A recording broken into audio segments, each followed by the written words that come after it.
Testing one, two, three.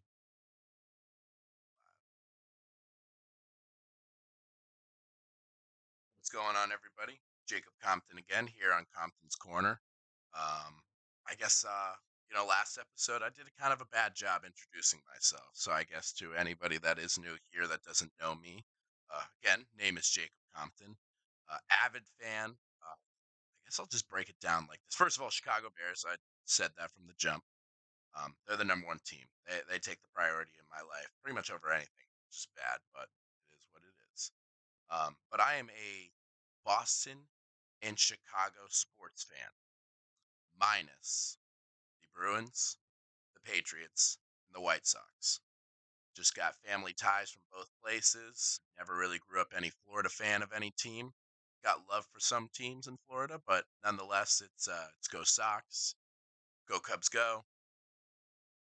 go Hawks, it's go Celtics, big Celtics guy, go Bulls, and obviously the Bears. So we're gonna we'll transition to them in here in a second in a bit actually. But again, 28 years old, 28 years young, should I say? Uh, from South Florida though, and just really just again getting my foot in the door with this podcasting business, and it should be a good time. Looking forward to keeping it going. All right, so we've had a couple days now. It's been 2 days since I've last seen you guys. What I can tell you, uh, for right now, seems as if Jim Harbaugh will not be coming to Chicago. The reports are that Matt Eberflus is going to be kept as the head coach of the Bears. They got rid of some offensive guys, offensive coordinator Luke Getzey. I know they got rid of the QB coach, the running back coach, and the assistant tight end coach as well. I don't think it's enough to me, especially you're in a position where you have the number one pick, you have the number nine pick. Just the world is your oyster at that point, man.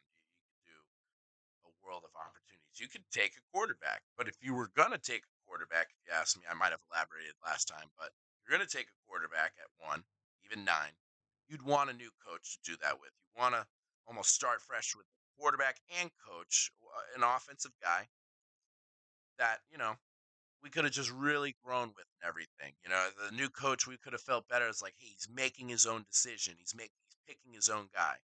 Granted, Eberflus hasn't gotten to pick his own guy because Fields was taken there by the last regime. But nonetheless, it's still one of those things that like he's a defensive guy. He did a great job with the defense. Shoot, he took over those defensive play callings after week 3 with that whole mess, and it's just it's been up from there with the defense. But nonetheless, the offense just they haven't grooved.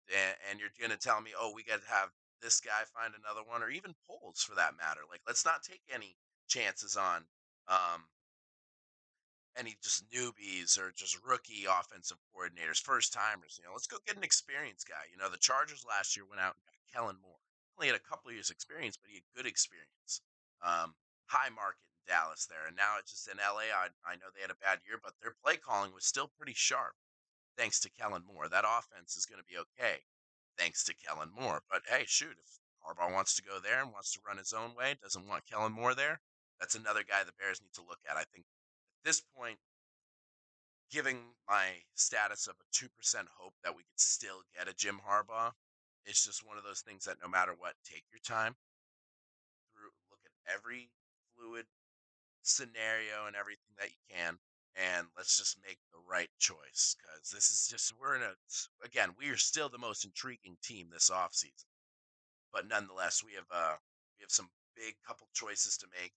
We have a Man, I've seen so many scenarios, all the mock drafts, and none of them mean shit right now. You know, these guys for some reason they go to the combine, suit up in their underwear and everything, and everybody all of a sudden it's like, oh, up in arms. This guy's gonna shoot up like this guy's gonna shoot up like that. So coffee. So I think we're gonna have to see. It's gonna be a long process. It's gonna be a long way till late April. So I think we're gonna have to just keep our eye out on again the most intriguing team this offseason. But They didn't do a good job keeping Eberflus, and I don't want to wish another man to lose his job by any means. But like it's a multi-billion-dollar business we're talking here in the NFL. So yeah, he needs to get cut loose. He's 0-4 against our biggest rival. Um, little strides on the defense. Duh, he's a defensive guy. We should have seen those strides year one, quite honestly. So, and even the first couple weeks, it took him taking over the play calling. So I don't know. Maybe needs to stick with the play calling, the defensive play calling. But since you have a job, Matt Eberflus, some advice from a very passionate but not so hurt fan: go find an experienced offensive coordinator, whether you're keeping Fields or not.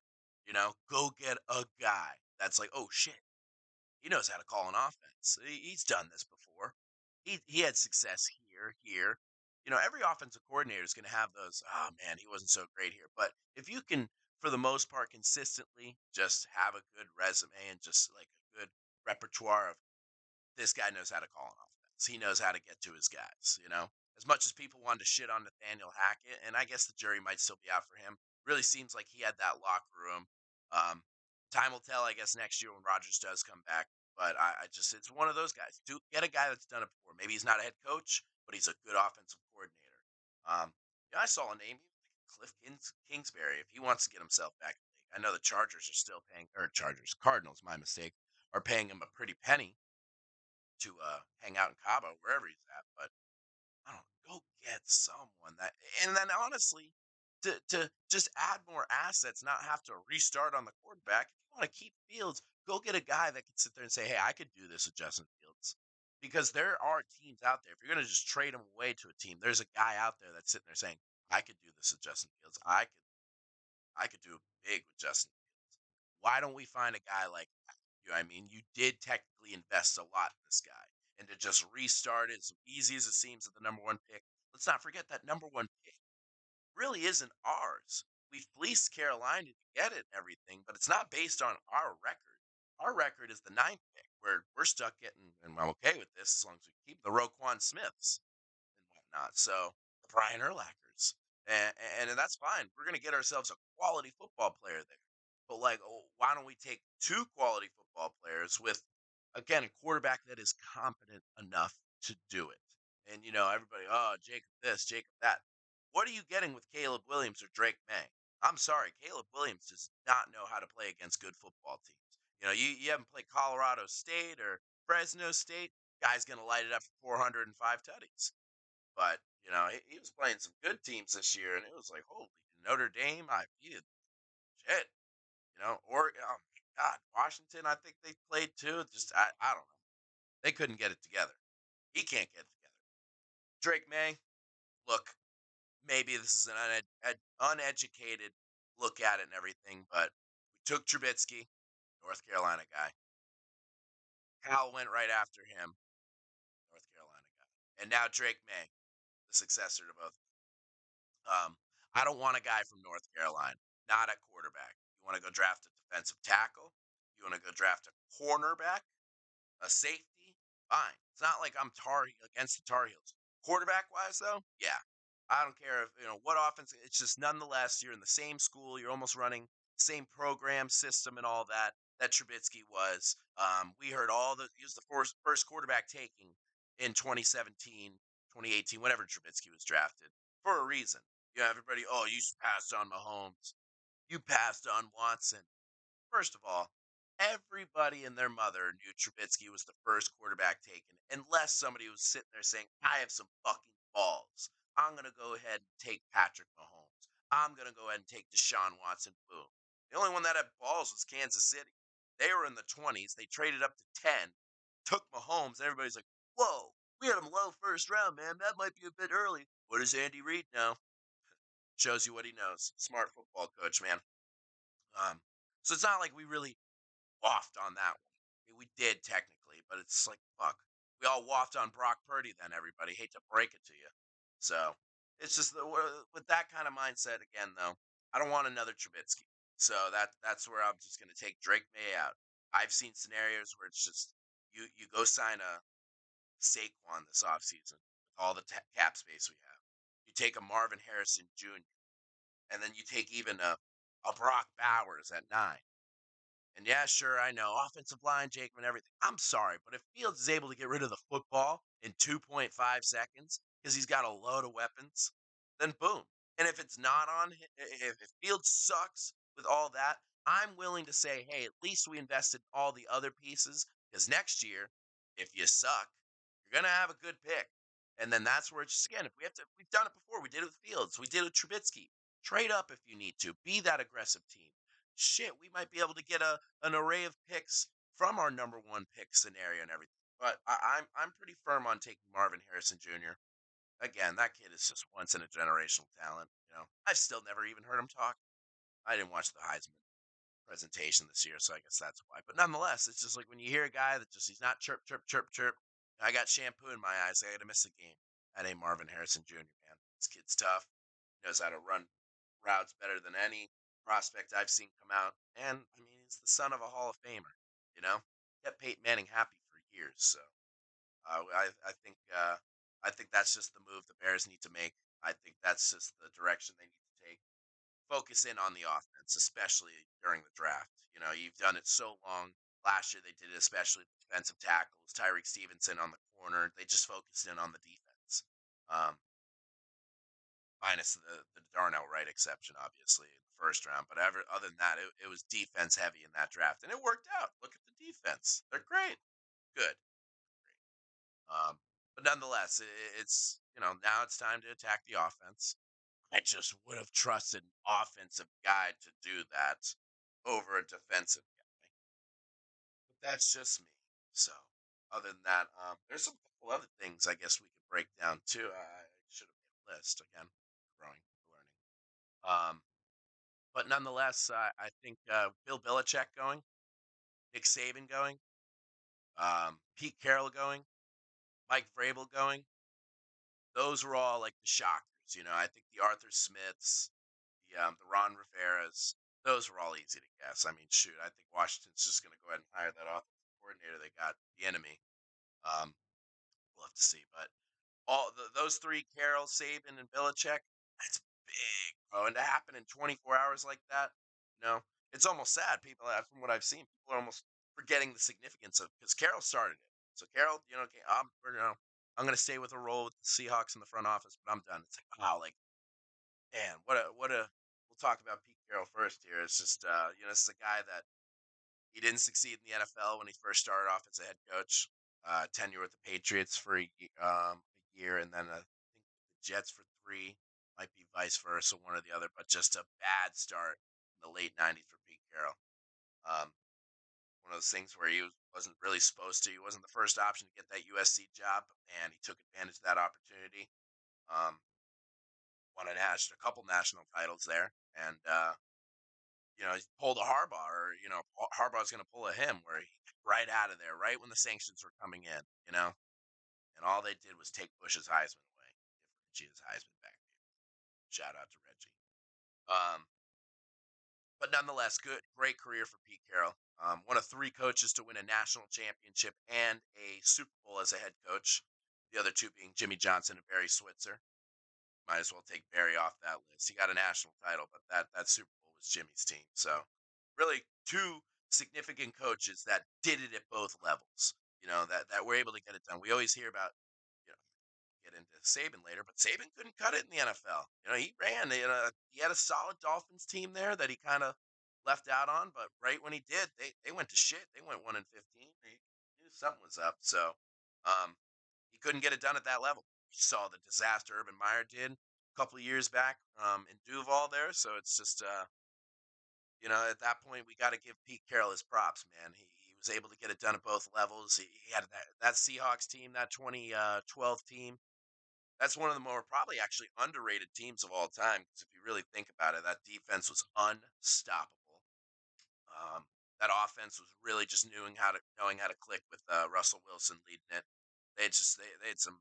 They didn't have Lockett. Yeah, what was his name? Doug Baldwin. Oh man, that guy knew how to catch everything in sight. It was just good drafting too. Sherman, 5th rounder. Baldwin, I'm pretty sure either undrafted or it's a low rounder like that. Cam Chancellor went the first, I want to say 4 rounds at best. It was just it was excellent scouting altogether from Pete Carroll and that whole team for years. So I think 14-year run for him, 60% career win percentage. Um, yeah, man, props to him, bro. Props to him. I guess the next one, I guess I'll go in order of, I guess, my greatest Nick Saban will go with next thing. You know, a guy, pros, but we're going to leave that out because, oh, man, at the collegiate level, this guy's the GOAT, honestly. It's just, we talk about modern times too, and you got to deal with all this, all that. You know, he might have done his best coaching job this past season. All the transfer portal nonsense, NILs, which he's been so against. Look at them, you know, and quite honestly, they were 3 minutes away from going to a national championship and just SEC ball against Washington. I would have taken Alabama in that game all day. So, props to them, man. Props to Nick Saban on an incredible career. Yeah, I don't have the numbers off the top of my head, but I think it's like 7 national championships there, 9 SEC titles. The guy's just, it's incredible what he did. So, we gotta, it was that was like the whoa, you know, like the Pete Carroll one. We were like, "Yeah, he may return. You know, Belichick. Even we'll get into him. Like, oh, we knew that was all like up in the air. Saban was like the one, like, whoa, holy shit, he's gone. Um, that head coaching job, that's a very favorable one. But I think Alabama's in a situation where go get your guy because it's such a good job. You don't want to waff on that, but you need to do it quickly because college one, especially with just this transfer crap and whatnot. You're gonna have decommitments now that Saban's gone, so you need to go. I think you just go make the move, go offer Dabo 14 million. You know, and get him out of Clemson. They're about to start. You know, he doesn't do transfer portal. I've heard that, all that, and that's just something that I think he's going to have to get accustomed to in the collegiate game because it's not going away. They might add a little restriction on it of some sort, but nonetheless, it's not going away anytime soon. So, but go get a Dabo Sweeney. He's a good football coach. So I think at that point, um, Alabama would be set. I think you could you know, the guy from Oregon, Dan Lanning, you know, off the top of my head, I, you know, don't have the last name right, but good for from what I saw this year, that guy, players coach, has the locker room, and just, you know, consistent enough to get the job done. You know, the guy from Washington, I mean, he turned it around, but I think it's the Alabama job. You need a big name. I think Dabo Sweeney's the perfect guy for that. I think we might see a little shakeup here in college. You know, I know obviously we're supposed to have already have seen it, but the Mike Vrabel one, I think he goes to Ohio State. I think that's the perfect job for him. I think that's the perfect guy for them. They need an Ohio guy. They need a guy that, you know, and honestly, if Harbaugh leaves, you could stick it right back at them. You could go, okay, you lost your Michigan guy. You're gonna have to hire, you know, defensive offensive coordinator that sits behind him. But yeah, no, you can go get Vrabel, who's an Ohio State guy, and boom, that's going to be big on recruiting. That whole state, you just dominated recruiting, which Michigan's done a good job over the last couple of years. Sorry, guys, got a little itch. Um, and but just that'd be a big hire. But I don't want to get off track. Third coach that was a big shocker yesterday was Bill Belichick. I guess it wasn't too big of a shocker actually, but nonetheless, I mean, just to actually see it in headlines like they're going to part ways. I actually woke up to it this morning. He was the third one. But look, I think there's a lot to say about him. I think everybody wants to shit on him.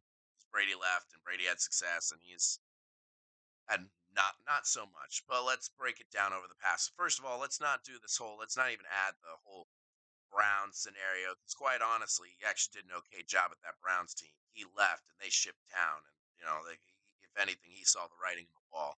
So, um, he saw the writing on the wall with the Jets. You know, Parcells handed him that job. You're not for me. Algro could have it. Um, and then he joined the Patriots in 2000. Since then, I think he went 5-11 that first year. Bledsoe at the helm. So next year they start out 0-2. They're playing the Jets. This is the couple weeks after 9/11, and so you know they had a couple break. Emotions are running high, especially the Jets. Bledsoe's rolling out. He goes to the right. It's leveled by a Jets defender. Lung collapses. comes in. Number 12, we've all heard him, Tom Brady. And from there, Brady guided them to a 5-5 record. And at that point, Bledsoe got healthy.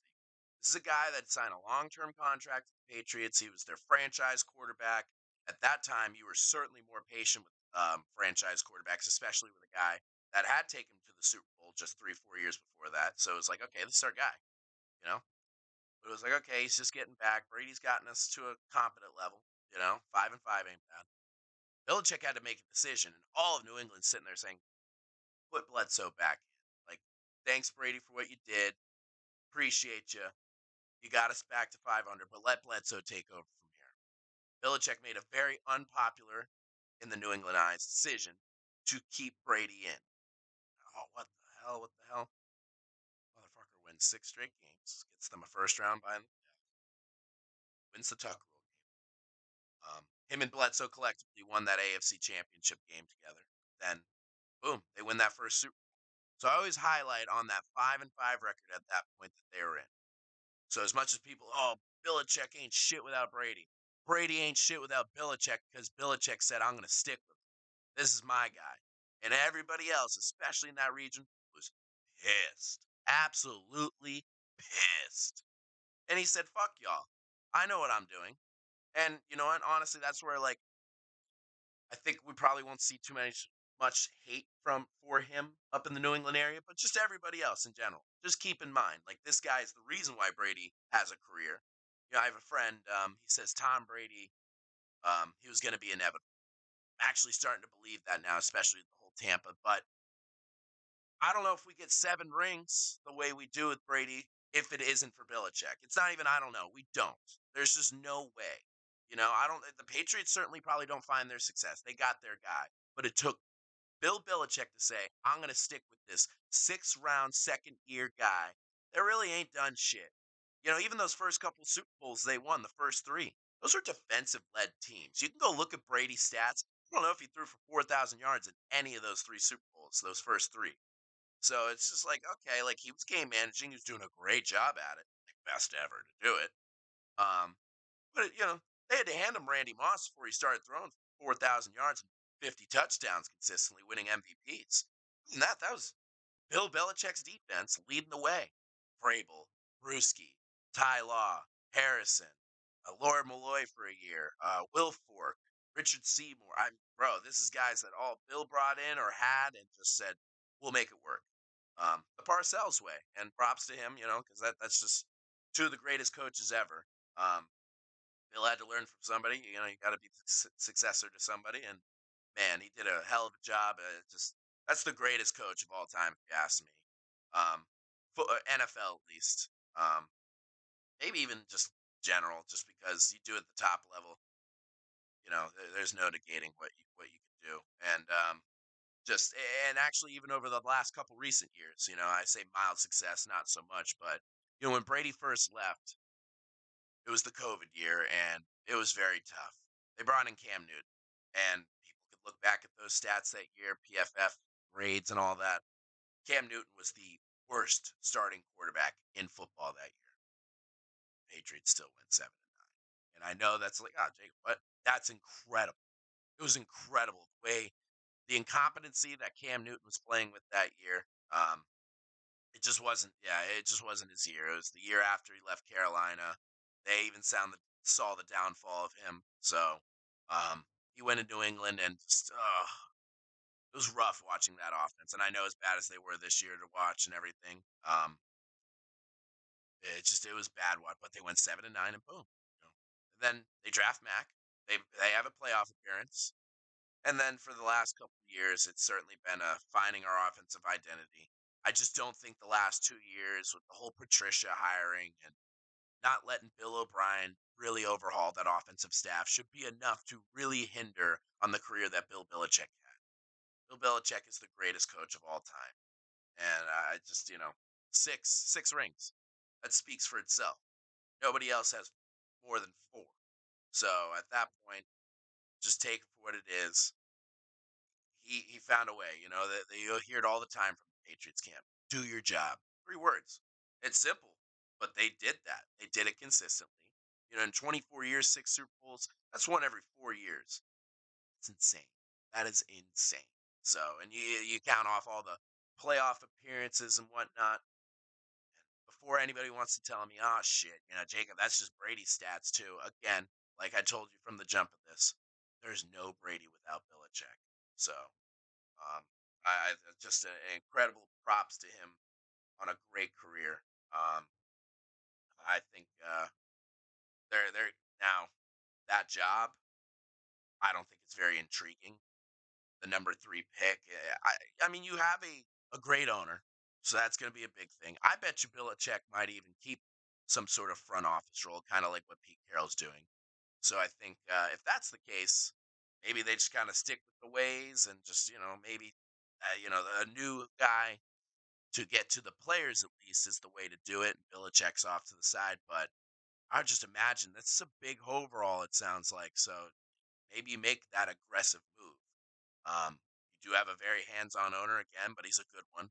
Um, Usually very supportive. This isn't a oh Belichick's fired. We saw they agreed to part ways. They have their time. His tenure is done. It's not. I haven't seen fired once. And that's because Robert Kraft's going to give you that level of respect that you deserve, especially if you do a lot in that community. I mean, that's a sports town. That sports area in general. Biased, but probably the best, especially in the 21st century, the most success. So it's just you gotta have expectations, you have shoes to fill. So this ain't this might even be as big as Mac Jones replacing a Brady or Cam Newton, I guess, but it was Mac that replaced Brady. So this is I don't know if it's that highly coveted of a job. Defense is good, but again, they just have some major overhauling to do. Yeah, you got to look at it. I guess of all the lists, we have Titans, Patriots, Falcons, Chargers, Raiders. Golly, Seahawks. Now, I guess the Seahawks is the most intriguing job. From what it sounds like, they're going to give that to Dan Quinn. If obviously they're going to now, there's going to be other interests, but I mean, if you're Dan Quinn, bro, I mean, you're that's if they want you, take that job. That's the hottest opening job right now. They have a team already. They have a team set. Um, I think with how Pete's going out, being an advisor too, it's not like you could lose that locker room, and a guy like Dan Quinn can keep that together. So I think that's the guy you go get. Obviously, I'm really hoping the Packers don't want it done. And actually, we could do that. Let's take a look at playoff schedule this weekend. I mean, it's Thursday, so um, at that point, we could probably make some educated picks already. So Saturday, start off with the Browns and Texans. So, interest of full disclosure, I guess I didn't tell you guys this before. I do a little, not much, just usually on weekends, but I do some gambling. So a while back, Browns beat the Jets, easy win, but just good sense looking at that team. They have what it takes to win it all. Their defense is electric. They just lights out, can win on the road, and that's what you need to do in January. You need to have a team that's able to win on the road because you're not going to have every game be a home game unless you're the Ravens. But so them versus the Texans, they're favored by 2.5. I'm gonna obviously stick with my gambling pick. I have $30 on the Browns to win the Super Bowl at plus 3,000, so it's to win some good money. But yeah, I'm gonna take the Browns in that one. Not even being biased for that pick either. It's just again they have that defense that's built to win on the road. Incredible job by C.J. Stroud and that Texans group to even get into the postseason. I mean, D'Amico Ryan's I think since they made the postseason. I had Stefanski actually as the coach of the year, but I think you got to give it to D'Amico because what a job he's done, man. That's just worst to first. Exactly what I wanted the Bears to do. D'Amico Ryan's able to get it done for Houston. And it's not like Stroud had guys to throw to. Man, we have an Ohio State pro franchise quarterback. I know it's just 1 year. Man, that kid looks good. So props to the Houston Texans for that one. But I do think their season comes to an end on Saturday. However, I should start this before I make all these picks. Every single team in the postseason this year, and I haven't felt this way in a while. Actually, I feel like there's that team doesn't. Every single team though, somehow or another, I can confidently say can forge their own path. Texans win that.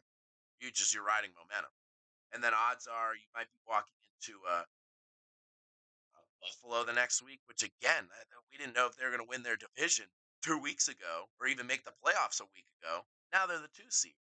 All these teams are shaky enough, but also built enough to just find a way to win 4 straight games and get it done. So Texans could do it. They're 2.5 point underdogs, and they're at home. So all it takes is one to really catch that spark. Um, Shout out to the 2007 and 11 Giants. They're the ones that proved that to me. That's why I say pretty much anybody has a chance, especially this year. This one, my local South Florida people, Dolphins Chiefs. Anything could happen. I've tried to keep it optimistic for people. It's as much as it seems like the Chiefs are a northern team, they're used to it. No, they're not. That 0 degrees is fucking cold. Nobody's used to that. That's a huge difference from 32 degrees too. This isn't walking around. No, we're just gonna get a little chilly. That's a walking fucking deep freezer. So, um, nonetheless, though, 0-10 since 2017 and under 40 degree temperatures. This ain't 40 degrees. This is just chill out. Sorry, dog's in the way. This is 0 degrees. This is just absolutely fucking cold. That being said, they also have Patrick Mahomes. This is just kind of more of their element. I got the Chiefs winning that game. They're favored by 4.5. I think I'm gonna make a little parlay this weekend. I think I'm gonna take the point spread too. I think the Chiefs win by a touchdown. Again, sorry to my Dolphins people. I love y'all. Injuries are stacking up for that team. Really needed to win last week's game. I think that home playoff game would have been massive. You see who you guys would have played. You would have played the Steelers. So at that point, it is what it is, guys. I think you guys can ride high. You guys have a good head coach there. McDaniel, he's young, spark. Um, you're gonna have to pay Tua this year, though, and I think that's where things can get a little dicey for any team. Once you got to start paying your quarterback, you should have won. That's what I always preach. You should have won. You should have won before you had to pay him. And now that 5th year is up. It's time to pay Tua. Guys in his class have already gotten paid. Yep, it's that time. So we'll see how that goes. Alrighty, on to Sunday. Jesus. Sunday, 1 o'clock. Bills and Steelers. Bills are favored by 10. Uh, Even the 7 seed Steelers with Mason Rudolph, who's caught some steam over the past 2 weeks, could just somehow figure it out. Jeff Hostetler's done it before. Trent Dilfer's done it before. So I don't need any of you shitting that Rex Grossman got his team to a Super Bowl. I don't need anybody shitting on a quarterback. They got him. They can figure it out. Something can come along.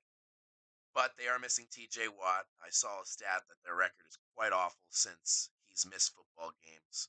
While it's quite exceptional while he's playing football games. So it's crazy to think a defensive outside rusher has that much of an impact, but it's TJ Watt. He does. So him not being there, Buffalo being at home, to me, they're probably actually the not the low key because there's nothing low key about them anymore, but they're the scary team. Like, oh shit, they're riding.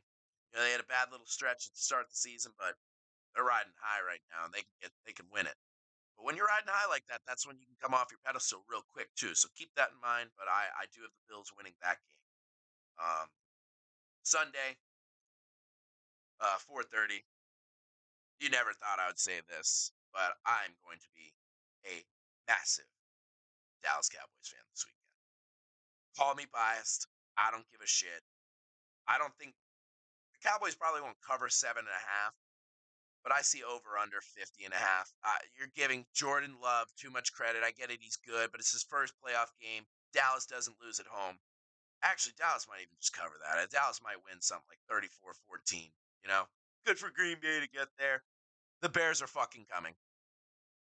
And, you know what? Fuck it.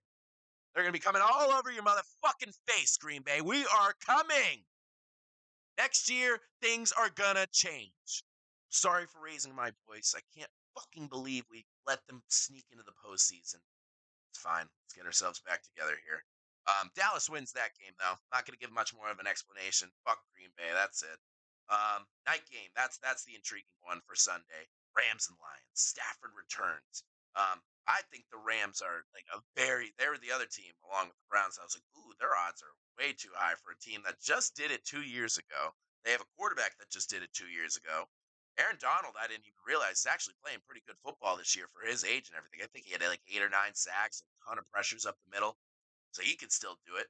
Back end has played a lot better for the Rams over the past couple weeks and everything. I still think it's a little dicey, so we'll see if Goff's able to take advantage of that.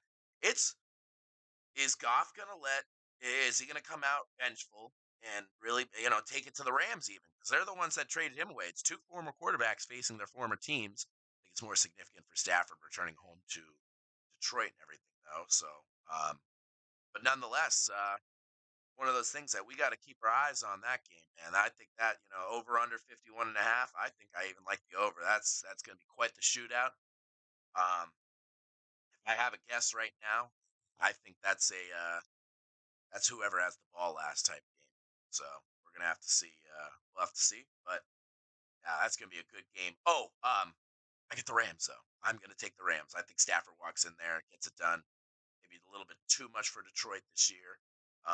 Shame on them, because as I just told Green Bay, we're on our way. Be a little bit more respectful of my Detroit people. We're on our way. So should really take advantage of it this year. Again, everybody can forge their own path, but I do have the Rams winning that. Last one. It's on Monday. A little weird. Yeah, Monday Night Wild Card. Here we go with this shit. Peacock and Prime, all this shit they're doing. Whatever. We have the Eagles and Bucks. Bucks are 5-1 their last six. Eagles are 1-5.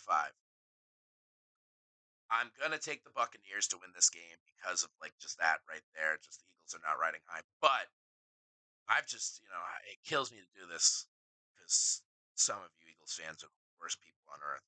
You're worse than Packers fans. I swear. You're worse than Cowboys fans.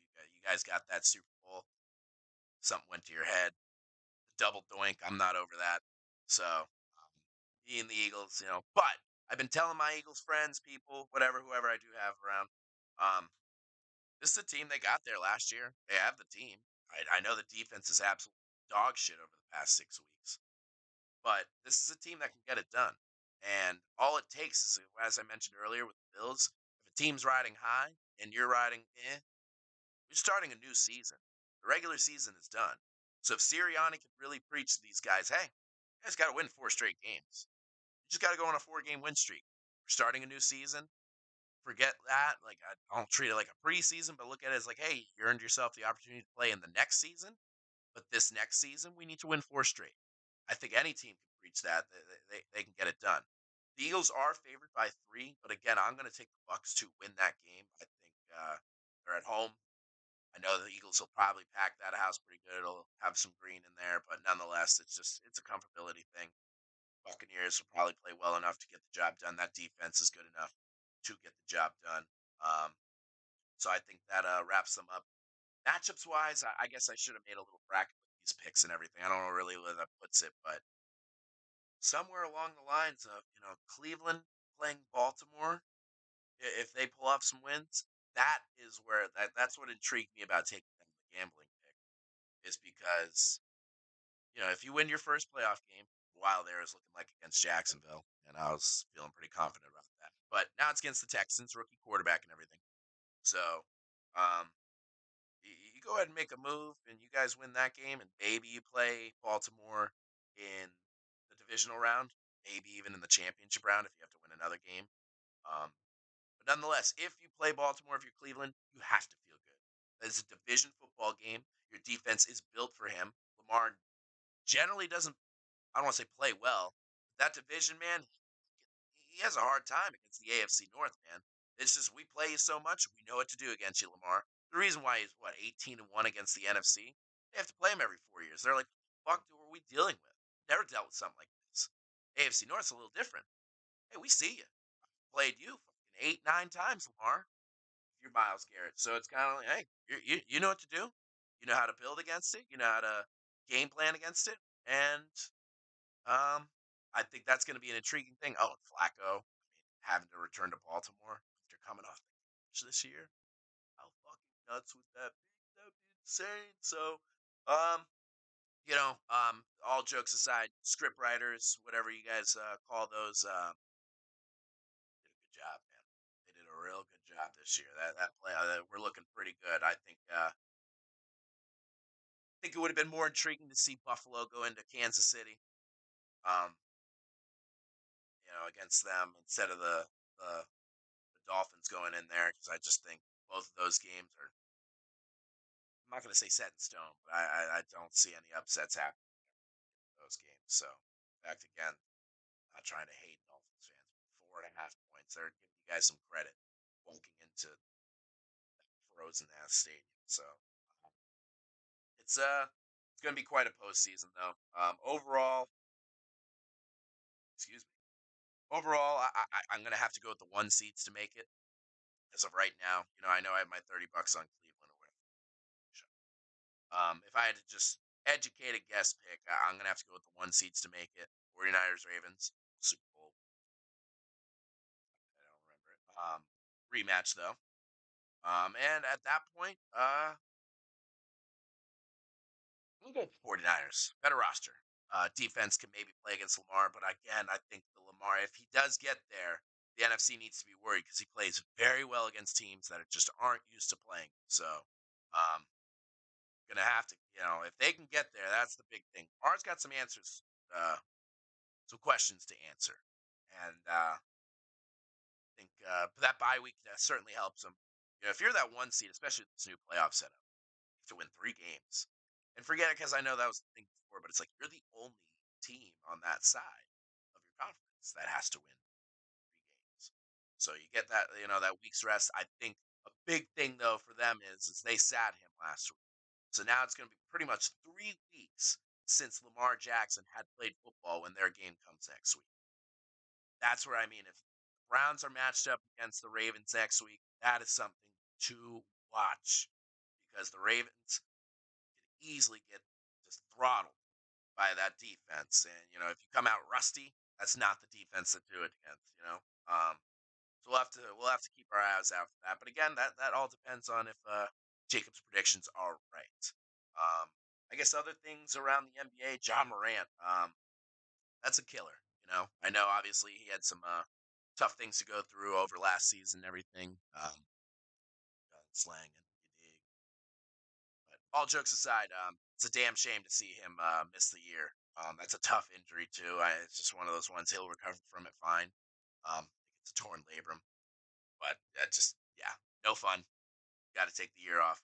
Got to get the right surgery. Um, hopefully, it's not like he's so depending on his shooting, but hopefully, maybe if anything, it doesn't get skewed there or anything like that. Just exciting player though, good for basketball to have him around. So it's a shame to see him go. I guess I'll take a look at the standings here. Um, pretty sure from what I last saw, it's hard to shit every day. They've been doing back to backs with the same teams. I think that's why Halliburton got hurt. I thought that was a little foolish of them to do, but all right. Celtics still wow, 4 games up on the Bucks. I saw the Celtics, my team, started off 18-0 on the parquet. So that's awesome. 18-0 at home. So that's huge. But nonetheless, I mean, they're going to be the team to beat in the East. Not even being biased. It is what it is. That lineup stays healthy. They're going to have to beat themselves. Um, see, that rounds out the Bucks, Sixers, Pacers, Knicks. Knicks adding OG is big. They've won 5 straight too. Gonna have to keep our eyes out for New York. Cavs, the Heat, this Heat culture, we've seen it. They could be a damn 8 seed and they'll still make the finals. So I respect the Heat. I love Jimmy Butler and everything. For my Celtics' sake, I need them out of the playoffs. So they're teetering at that 7th spot right now. I hate to say it, I'm rooting for them out of the playoffs because it'd be easier for my Celtics. I mean that with all the respect to the Heat. They're a good basketball team. They could be the 10 seed, still make the finals because they'll just won a couple games in the play-in. They're that good. It's Heat culture. That's how it goes. But I think they climb out of that 7th seed. I depends on Halliburton there. I know the Pacers are riding high, but if that injury is that extensive or anything, I think they're going to take a couple drops down. There's always that team that does take a couple drops down. while a team shoots up. Let's see, Hawks, Raptors, Hornets, Wizards, Pistons, all out of the playoffs. Yeah, I mean that 9, 10, 11 seed is all going to flop around. I mean, the Magic were riding so high a couple weeks ago, and now they're already down to the eighth seed. So, um, I don't know if they came back down to earth. But in the West, it's pretty tight, man. It's pretty cool to see that. I mean, the 10 seed is only 7.5 games back from the one seed. That seems significant, but it's really not. You know what I mean? It's you go on a run, and you're right up there. That's all it takes. We're still early. Still haven't hit the All Star break, so I think a lot of these teams, what are we at? We're not even halfway through the season yet. There's totally time to turn it around. Timberwolves are at the top though. There, the Thunder being second there in the West. That's huge. That's cool to see. That team's young and they're good. Sam Presti, shout out to you, bro. Shout out to OKC for sticking with the Sam Presti too. Even that's just incredible job by him. I mean, they do have a young team. I mean, you gotta love the swagger of Chet. SGA, I think he's I don't want to say the most underrated player in the game. It's a guy that's not talked about enough. That is a fucking baller. So props to them. Nuggets, the Nuggets are the Nuggets. They're going to be there. They're going to be in that top four by the end. They got the best player on the planet. He's the most effortless player on the planet. Jokic is nuts, and they just have a squad. They've done it before. I always say it with champions, though, especially in the NBA as of lately. It seems unless you have a super stacked team. If your hunger's not there, which it might not be because they won it last year, it's not going to be your year. So you might have to see who's the hungriest. Clippers have obviously turned it on. Shout out again, like LeBron said, shout out to Ty Lue that he was able to start figuring out what they needed to do in there. Um, they look good. They're gonna continue to roll. Kings, they should probably be there, in the postseason run. I just don't think they have what it takes to get past second round. They almost made it to the second round last year. That was a series that was against the Warriors, but you'll have to see. Mavs, I don't really know what the deal is. So everybody say out of Gus. Gus Bus.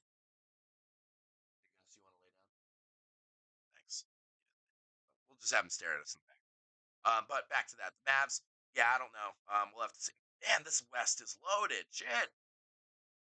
Bro, it sounds crazy, but the Jazz are beating like good teams. I saw them beat the brakes off the Nuggets last night. I'm like, bro, they've been getting some quality wins. They've won three straight now. This is as of um as of the 11th. Sorry, this is as of the 11th. But nonetheless, just man, they're starting to roll. They're starting to catch some steam.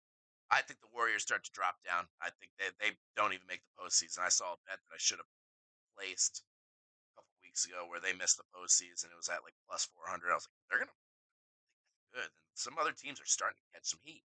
Um, the Grizzlies can. I mean, you can probably imagine them out without Jaw. Maybe even want to take the year off. I know there's no such thing as tanking, but Blazers without Dame. I think poor Chauncey's probably gonna have to find another job. I like Chauncey Billups as the coach there, but I mean, just at that point, need a new face. And then the Spurs. I mean, they're the second worst team in basketball. So looks like they got a win last night against the Pistons, though. But yeah, I mean, give it time with Wemby. He's the real deal. But I saw somebody, forget who it was, say something about him where he's trying to do too much at once. He has so much in his bag, his arsenal, that he's not really sure what to do. At times, or he'll just overdo it and just like try and do something too fancy. Where it's just like, bro, based on your height and just your true skills, find that one thing that really works. That's unguardable. I don't think it was him talking about Wemby, but I remember Marcus Aldridge talking. I found my one trick pony. Why? Because it worked and nobody could fucking stop it. Respect, and it did. Marcus Aldridge, the mid-range king. So, but for the rest of the West, I mean, the Suns, the Lakers, and the Rockets, they round out the top 10 there. Again, the Jazz are at 11. They are riding high, so I think you got to keep your eye out for them. Warriors, Grizzlies, Blazers, Spurs, though, I think you can all count them out. That's going to leave somebody in that top 10 to get out. I don't know if it'll be the Rockets. I don't know if it'll be the Lakers. I don't know if it'll be the Suns. The Suns shouldn't. Suns should be in that top four. And I'm gonna vaguely make a prediction that a bold one, I guess, that they will shoot into the top five. They're at 8 right now, and you're only 4 games back from the top five. God damn, bro, you got to be better than that, bro. 19-18 for them. That ain't supposed to cut it for them. They weren't supposed to lose 18 games this year, so they've already done that for the halfway mark. So I think we'll have to keep again, as we've said it all day. We'll keep an eye out for an eye. So, yes, everybody, this will be our new favorite boy. This is Gus. He's hanging out with us on the podcast today. That's pretty cool. Being a good boy. 7 months old. Good boy again, aren't you? Yeah. Say what's up to the people. We got one. I don't know who it is, but God bless him. Shout out to whoever's watching. Shout out to whoever's watching on YouTube too. Obviously, we're gonna get this video posted up later and everything. I guess for today, I had to get my mind out on the whole Bears shit, and whatnot. We had to. We're not doing it right, obviously. But it is what it is. Wow, we got some way more bigger time on this one. So, guys, I'm gonna try and stay consistent. Obviously, I'll find more of a schedule and everything as time goes on. But nonetheless, I do appreciate anybody that or one that's watching right now, and just anybody that does check this out on YouTube. This doesn't dawn past me. Um, Shout out to again. I don't have much ads, but I saw the shirt. StewArtOriginals.com. StewArtOriginals.com. StewArtOriginals.com. Go find some cool gear to rep your favorite town here in South Florida, and maybe just in the world. It's great. So that's the place to check it out again. Shout out to so many people again. Maybe I gave her a shout out last time, but again, shout out to Sam Poling, um, giving me all this equipment and everything, and giving me the inspiration to start all this and everything. I mean, there's so many other people that actually inspired that. I guess I could start listing off. Shout out Denzel Rigo, man. Shout out to you. Always kind of pushing me, always making me go to be my best, looking out for me to be my best, because you are the best, brother. You are. Shout out to one of our followers here, Matt's board, streamer himself. Uh, always always a good helping hand. He's our CEO guy of the Stuart Originals, so that's your boy, man. You're your supporting man. So shout out to Matt's board, bro. He's a cool dude, I guess. He's cool when he needs to be. And then shout out to all the other people that gave follows and everything like that. I know it's early in this process, so if we are checking this out, if we are watching this, you're just you're number one. He was number one. She was number one. We're not going to do pronouns. I know. I'm not doing any of that. But again, we added a few other props. Obviously, we're going to add some more. Don't worry. We got helicopters on the way, Jason. Don't worry, I got you. But you know how it goes, man. We just keep it real. Boom, boom. Stay getting dubs. Stay on our championship level, and we're here to roll. Compton's corner. Thank you guys again. Like I said, I'll keep it consistent. I'll once we really get rolling on this, we'll keep a good schedule. But you could probably expect 3, 4 streams a week, I'd say at least. And sometimes, like this morning, need to get some shit off my chest. They come on a whim. So, but however they come, and whenever it does, it's appreciated. Everybody's support and all that. No more for me today, though. You guys have yourselves a wonderful day. We'll see you again on the corner. Peace.